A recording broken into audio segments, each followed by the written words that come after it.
Hello everyone, this is Mamta and you're watching success point plus. Success point plus में आपका स्वागत है। और आज इस वीडियो में हम डिस्कस करने वाले हैं वायुमंडल को। वायुमंडल किसे कहते हैं और इसमें जो है कितने इसके प्रकार होते हैं, कितने इसमें जो है परत पाई जाती हैं, वो सब कुछ हम इस वीडियो में डिस्कस करने वाले हैं। तो वीडियो आपके लिए काफ़ी हेल्पफुल होने वाली है। तो वीडियो को प्लीज़ लाइक कर दीजिएगा, शेयर भी कर दीजिएगा, और चैनल पर अगर आप फर्स्ट टाइम विजिट कर रहे हो तो प्लीज़ चैनल को भी सब्सक्राइब करना नहीं भूलिएगा। तो चलिए स्टार्ट कर देते हैं आज की वीडियो।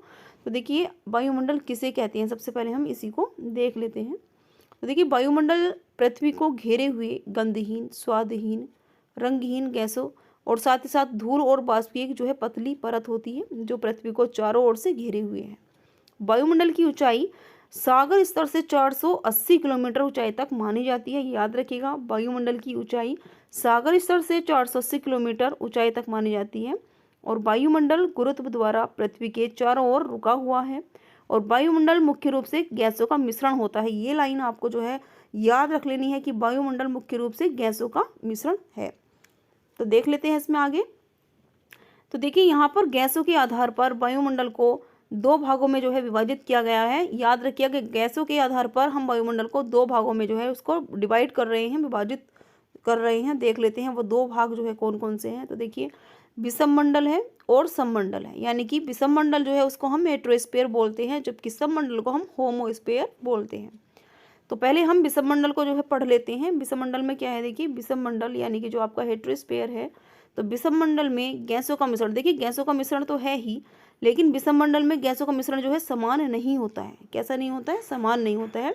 और विषममंडल जो है लगभग 80 किलोमीटर की ऊंचाई से 480 किलोमीटर तक पाया जाता है। तो देखिए, 80 ही इसमें है और 80 ही इसमें है, लेकिन यहाँ केवल क्या है कि विषममंडल लगभग 80 किलोमीटर की ऊंचाई से 480 किलोमीटर तक पाया जाता है विषममंडल।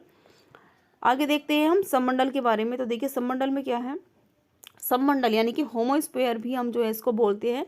कभी कभी आपको जो है नाम हिंदी में ना दे करके इंग्लिश में भी जो है देखने के लिए मिल जाते हैं। सममंडल सागर स्तर से 80 किलोमीटर की ऊंचाई तक पाया जाता है। और सममंडल में गैसों का मिश्रण लगभग एक समान होता है। तो देखिए, जो विषममंडल है उसमें गैसों का मिश्रण एक समान नहीं होता है, जबकि सममंडल में गैसों का मिश्रण लगभग एक समान रहता है। तो चलिए आगे देख लेते हैं। तो यहाँ पर देखिए, वायुमंडल की गैसीय संरचना आपको दिखाई पड़ रही है। तो वायुमंडल में गैसों की जो संरचना होती है वो किस प्रकार से होती है, क्योंकि हमें पता है कि वायुमंडल जो है वो गैसों का मिश्रण है। तो देखिए, इसमें गैस कौन कौन सी, एक साइड आपको गैस दिखाई दे रही है और दूसरी साइड आपको आयतन द्वारा प्रतिशत जो है वो दिया गया है। तो इसमें nitrogen, oxygen, argon, carbon dioxide, neon, helium, methane, krypton, hydrogen and xenon जो है गैसें होती हैं। गैसों का मिश्रण जो है होता है। और आयतन में देखिए, सबसे ज़्यादा जो मात्रा होती है वह आपकी नाइट्रोजन गैस की होती है। तो देखिए, सबसे ज़्यादा नाइट्रोजन गैस की मात्रा होती है, लेकिन नाइट्रोजन जो है आपकी 78.084 जो है होती है। याद रखिएगा, कई बार जो है क्वेश्चन में पूछा जा चुका है कि वायुमंडल में नाइट्रोजन की प्रतिशतता कितनी होती है। सेकंड नंबर पर है आपका ऑक्सीजन। तो देखिए, ऑक्सीजन में आपकी 20.947 जो है दी गई है। आर्गन आपका 0.934 होता है। कार्बन डाइऑक्साइड जो है आपका 0.031% जो है होता है। नियोन, देखिए आपको याद क्या क्या कर लेने हैं, सारे के सारे आपको एक बार पढ़ लेने हैं, लेकिन नाइट्रोजन, ऑक्सीजन, आर्गन और कार्बन डाइऑक्साइड, ये चार जो है आपको जरूर याद कर लेने हैं, क्योंकि अधिकतर जो है इन्हीं चारों से जो है क्वेश्चन लिया गया है एग्जाम में। और कभी कभी आपको जो है हीलियम भी जो है पूछ लिया जाता है, तो याद रख लीजिएगा इनको।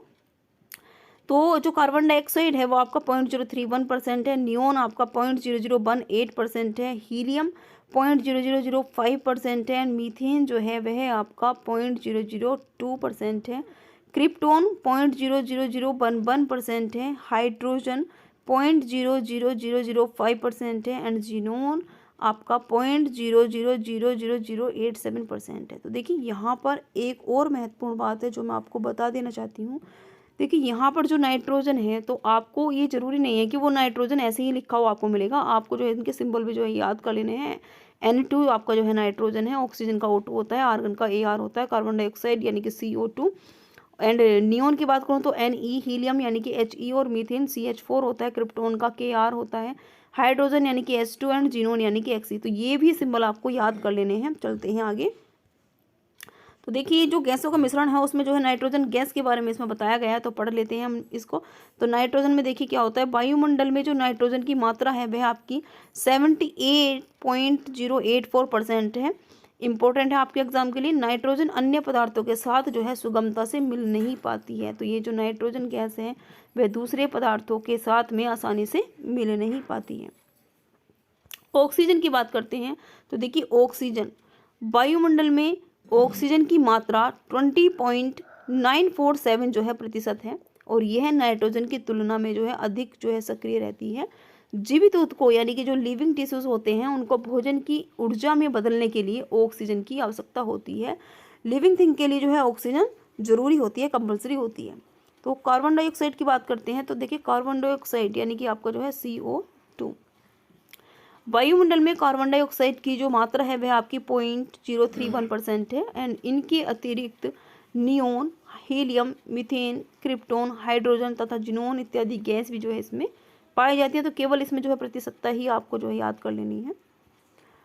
तो देखिए यहाँ पर एक सुव्यवस्थित अध्ययन के लिए वायुमंडल को तापमान के आधार पर, अभी हमने पीछे जो है इसमें जो बताया था आपको वो उसकी गैसीय संरचना बताई थी, लेकिन वायुमंडल को हम तापमान के आधार पर 4 परतों में जो है विभाजित करते हैं। तो वो 4 परत कौन कौन सी इंपॉर्टेंट हो जाती हैं आपके एग्जाम के लिए। तो वायुमंडल की जो 4 परतें हैं ना वो निम्न प्रकार से हैं। तो पहली जो परत है वह आपकी क्षोभमंडल, इसको हम ट्रोपोस्फीयर बोलते हैं। एंड सेकेंड है आपकी स्ट्रेटोस्फीयर। एंड थर्ड है आपकी मध्यमंडल या फिर मीजोस्फीयर। फोर्थ है आपकी तापमंडल यानी कि थर्मोस्फीयर। तो 4 इंपॉर्टेंट्स जो हैं इसकी परत हैं। तो देख लेते हैं सबको एक बार से। तो देखिए क्षोभमंडल यानी कि ट्रोपोस्फीयर हम इसको बोलते हैं। तो वायुमंडल की जो सबसे निचली परत होती है, सबसे निचली परत, उसको हम क्षोभमंडल बोलते हैं। इसमें वायुमंडल की जो कुल राशि होती है उसका जो है 90% भाग पाया जाता है। इस मंडल की जो ऊपरी सीमा है उसको क्षोभ सीमा या फिर ट्रोपोपोस कहते हैं। आगे देखते हैं इसको। तो देखिए क्षोभ सीमा जो होती है ना वो आपकी 57 डिग्री सेल्सियस तापमान के द्वारा निर्धारित की जाती है, जो विषुवत रेखा पर होती है। कहाँ पर होती है? विषुवत रेखा पर होती है। और जैव मंडल इसी क्षोभ मंडल तक पाया जाता है। तो हमारा जो जैव मंडल है वो केवल क्षोभ मंडल तक ही पाया जाता है।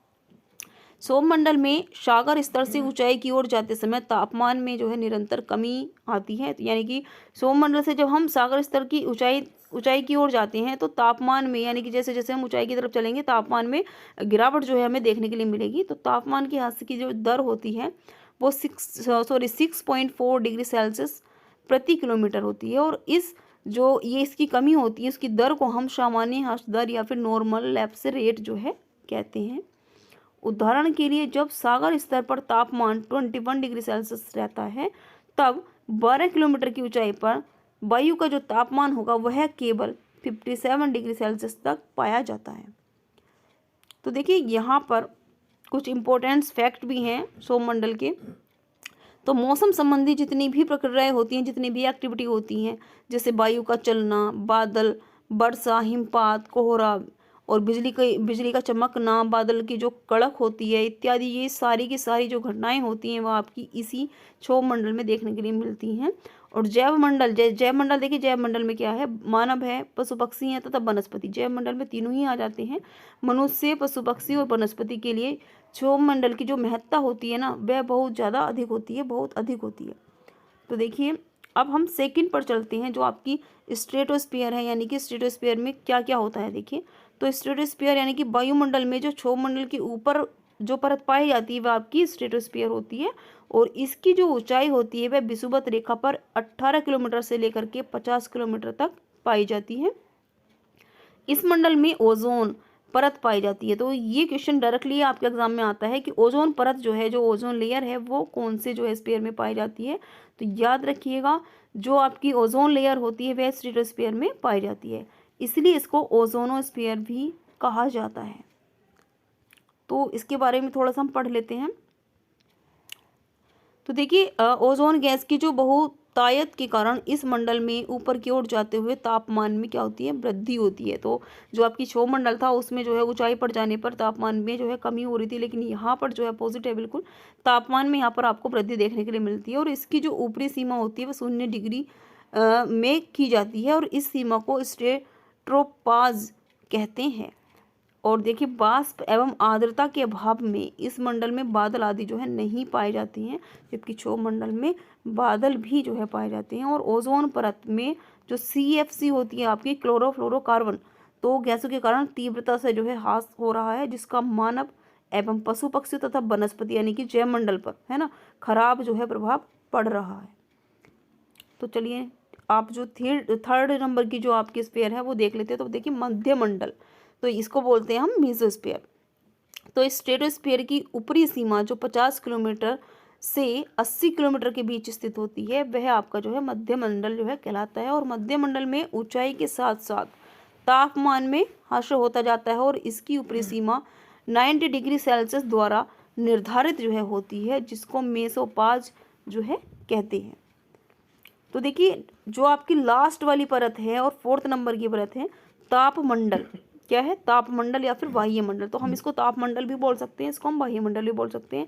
आपको इसका जो नाम है वो एग्जाम में थर्मोस्फीयर के नाम से भी देखने के लिए मिल सकता है। तो वायुमंडल की यह परत जो है वो सागर स्तर से लगभग 80 किलोमीटर ऊपर वायुमंडल में स्थित होती है। और बहुत से वैज्ञानिक जो हैं वो तापमंडल की निचली परत को आयन मंडल भी कहते हैं। तो देखिए इसको आयन मंडल के नाम से भी जाना जाता है। और आयन मंडल यानी कि जो आयनोस्फीयर है में इलेक्ट्रॉन और विद्युत कणों यानी कि जो इलेक्ट्रॉन्स होते हैं उनका घनत्व जो है वह अधिक होता है, ठीक है। लेकिन वैज्ञानिक रूप से अगर हम माने तो वैज्ञानिक जो है तापमंडल की निचली परत को आयन मंडल भी कहते हैं। तो क्योंकि तो देखिए तापमंडल में गैस का जो घनत्व होता है वह बहुत कम रहता है, और चूंकि अधिक ऊंचाई पर जो वायु है वह विरल यानी कि थिनर जो है होती जाती है, और जिसके कारण विकास जो है वो अधिक तीव्र होता है। और इस परत में कार्बन डाइऑक्साइड यानी कि CO2 और जो वाष्प होती है यानी कि वाटर होता है, वाटर वेपर आपका नहीं होता है, इसलिए इसमें जो है ग्रीन हाउस गैस का प्रभाव भी नहीं होता। ये एक इम्पोर्टेंट फैक्ट है इस लेयर का कि इस परत में जो है कार्बन डाइऑक्साइड और वाष्प जो है नहीं होता है, इसलिए इसमें ग्रीन हाउस जो इफेक्ट होता है उसका जो प्रभाव भी जो है इसमें नहीं होता है। तो आई होप वीडियो आपको अच्छी लगी होगी। तो वीडियो को प्लीज़ लाइक एंड शेयर कर दीजिएगा, कमेंट सेक्शन में लिख करके बताइएगा कि वीडियो आपके लिए कितनी हेल्पफुल रही।